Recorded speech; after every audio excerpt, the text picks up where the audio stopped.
என்னங்கடா என்ன பிரச்சனை?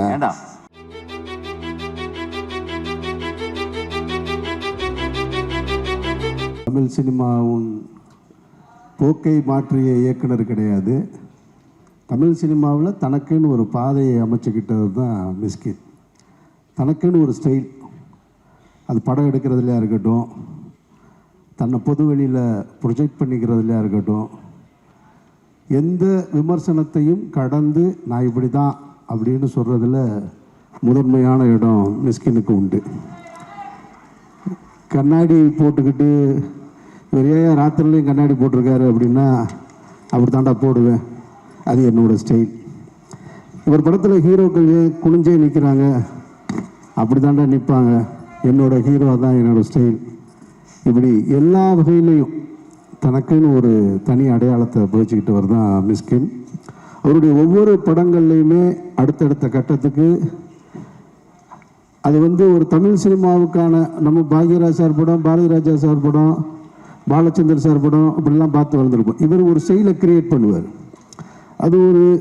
அது எந்த ஜானரில் இருக்குன்னு கண்டுபிடிக்க முடியாத அளவுக்கு என்னங்கடா பிரச்சனை, இதுக்கு எதுக்கு இவ்வளோ நேரம் உட்காந்துருக்க, வீட்டுக்கு போயிடலாமே நீ. அப்படி ஒரு தனக்கான ஒரு ஸ்டைலை கிரியேட் பண்ணிக்கிட்டே இருக்கிறவர் தான் மிஸ்கின். என்னைய கூட்டு போய் டான்ஸ் ஆட விட்டவர், யுத்தம் செய்யல, எதுக்கு என்னைய கூட்டு போனார்னு தெரியாது, ஏன் அப்படி பண்ணான்னு தெரியல. அந்த அதில் சம்மந்தாலேருந்து வெளியே வர்றதுக்கு எனக்கு ரொம்ப நாள் ஆச்சு. அதுக்கப்புறமா நடிக்க வந்ததுலேயும் மிஸ்கின் இவ்வளோ பெர்ஃபார்ம் பண்ணுவாரா அப்படின்னா ஆச்சரியப்பட வைக்கிறாரு. பொதுவாக எம்ஜிஆர் படங்கள், சிவாஜி சார் படம், ரஜினி சார் படம், கமல் சார் படம், இந்த மாதிரியான படங்கள்லாம் ஃப்ரேமில் எம்ஜிஆர் நின்னார்னா கண் அவரை மட்டும்தான் பார்க்கும், பக்கத்தில் நிற்கிற ஆர்டிஸ்ட்டை பார்க்க முடியாது. சிவாஜி சார் நின்னார்னா அவரை மட்டும்தான் பார்க்கும். அப்படி தான் ரஜினி, கமல் எல்லாருமே. இப்போ இருக்கிறதுல விஜய் சார் அந்த மாதிரியான ஒரு மாஸ் அப்பீலில் இருக்கிற ஒரு சூப்பர் ஸ்டார் பொசிஷனில் இருக்கிற ஹீரோ. அவர் படங்களில் விஜய் சாரை விட்டுட்டு இன்னொருத்தரை பார்க்கலாம் அப்படின்னு பார்க்க வச்சது 2 பேர். அந்த 2 பேருமே இந்த இடத்துல இருக்காங்க. ஒன்று விஜய் சேதுபதி, இன்னொன்று மிஸ்கின்.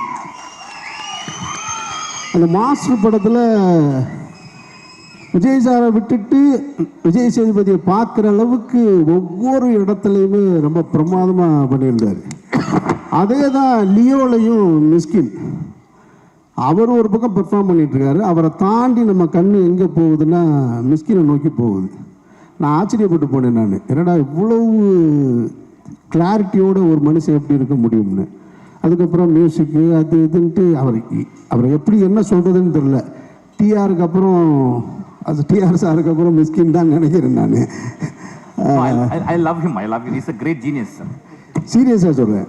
இதில் மிஸ்கினுடைய பேச்சுக்களை மேடைகளில் பேசுகிறது, இசை வெளியீட்டு விழாக்களில் பேசுகிறதெல்லாம் நீங்கள் பார்க்கும்போது எல்லாருக்கும் என்ன தோணும்னா, இவர் ஏன் இப்படி பேசுகிறாரு, அவர் தனக்கு அட்டென்ஷன் கிரியேட் பண்ணுறாரு அதனால் பேசுகிறாரு அப்படின்னு. அப்படி இல்லை.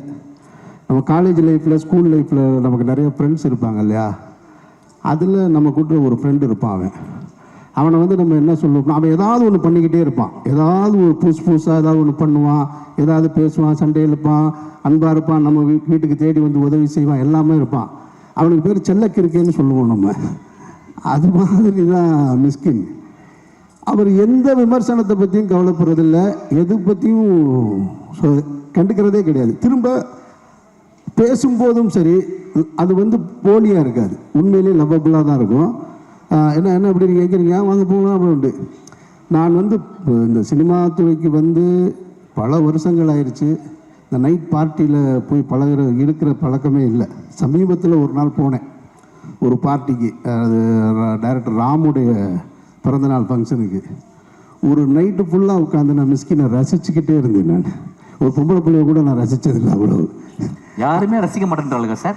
நான் வயசான ஆளுங்க டைரக்டர்ஸ் தான் சார் ரசிக்கிறாங்க. நான் ரசிக்கிறேன். கேளுங்க ரசிங்கம்மா. அதெல்லாம் ரசிக்க தான் செய்கிறாங்க, வெளியே சொல்ல மாட்டேன்றாப்புல, மறைச்சு வச்சுக்கிறாரு.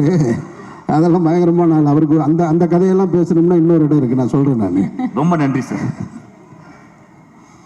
ஒரு நைட்டு ஃபுல்லாக மொத்த டீமையுமே என்கேஜ் பண்ணி வச்சுருந்ததில் மிஸ்கினுக்கு நான் அப்படியே பார்த்தேன். ஒவ்வொரு பாட்டு பாடுறதுல இருக்கட்டும், எல்லாரோடையும் அந்த இன்ட்ராக்ட் பண்ணுறதுல இருக்கட்டும், இந்த மிஸ்கின் உங்களுக்குன்னு ஒரு தனி அதாவது ஒரு டைரக்டர் இந்த அஷ்டாவதிரி இந்த வேலையெல்லாம் தாண்டி அஸ் அ ஹியூமனாக நான் உங்களை ரொம்ப ரசிக்கிறேன், லவ் பண்ணுறேன்.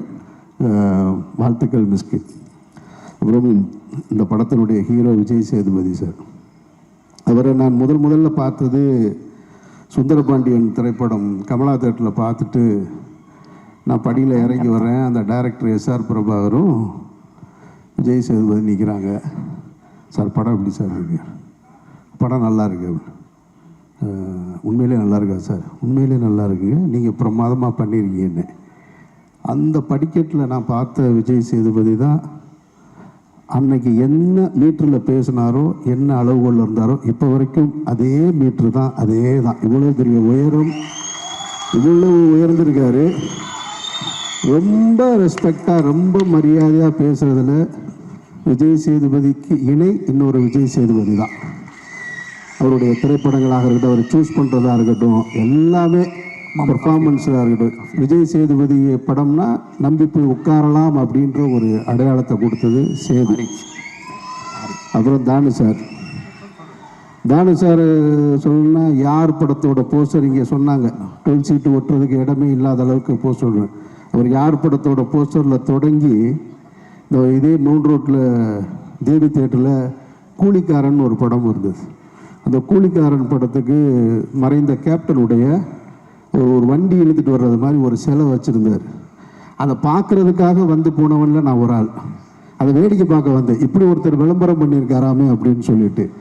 அதனால் அவர் அதுக்கப்புறமா எல்லோரும் சொல்லிட்டாங்க, ஃப்ளைட்லேயே அவர் படம் வரைஞ்சிட்டாரு கபாலிக்குன்னு சொல்லிட்டு. இந்த 3 பேரும் சேர்ந்துருக்கிற படம் தான் ட்ரெயின். அப்படின்னா அந்த படத்தை நான் பார்க்குறதுக்கு ஒரு ரசிகனாக அவ்வளவு ஆர்வமாக இருக்கேன்.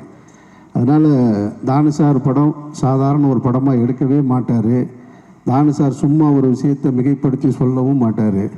அதனால் இந்த 3 பேரும் சேர்ந்துருக்கிற படம் இந்த ட்ரெயின். அந்த ட்ரெயினை ஒரு ரசிகனாக பார்க்க வந்திருக்கேன். நான் வந்ததில் இன்னும் எனக்கு கூடுதல் ஆர்வம் அந்த ட்ரெய்லரில் இருந்தது. அந்த மேக்கிங்கில் இருந்தது, இப்போ பாடின அந்த பாட்டில் இருந்தது, எல்லாமே சேர்ந்து ஆகஸ்ட்டில் பண்ணிருங்க, இந்த படத்தை ரிலீஸ் பண்ணிருங்கன்னு உங்கள்கிட்ட நானும் அன்போடு கேட்டுக்கிறேன். ரொம்ப நன்றி சார். கொஞ்சம் சத்தமாக சொல்லுங்க, எந்த வருஷம் சார் பண்ண? ஆகஸ்ட்டில், இந்த வருஷம் ஆகஸ்ட். சார் எங்க இருக்காரு? இங்கே தான் இருக்காரு. ஓ ரைட், தேங்க்யூ சார். வாழ்த்துக்கள் மொத்த டீமுக்கும் எல்லோருக்கும் என்னுடைய நெஞ்சார்ந்த வாழ்த்துக்கள். நன்றி. மிஸ்கின் படத்தை நம்ம எதுக்கு பார்க்க போகிறோம் அப்படின்னா, ஒரு அன்கன்வென்ஷனல் ஸ்டோரி டெல்லிங் இருக்கும், ஒரு அன்கன்வென்ஷனல் ஷார்ட் டிவிஷன் இருக்கும். இந்த ட்ரெயினை நான் பார்க்க போகிறதுக்கு ரீசன் 2 முக்கியமான ரீசன். என்னுடைய ஹை டாப் நாச் எக்ஸ்பெக்டேஷன் என்ன அப்படின்னா, இவனுடைய பேக்ரவுண்ட் ஸ்கோர் எப்படி இருக்க போகுது.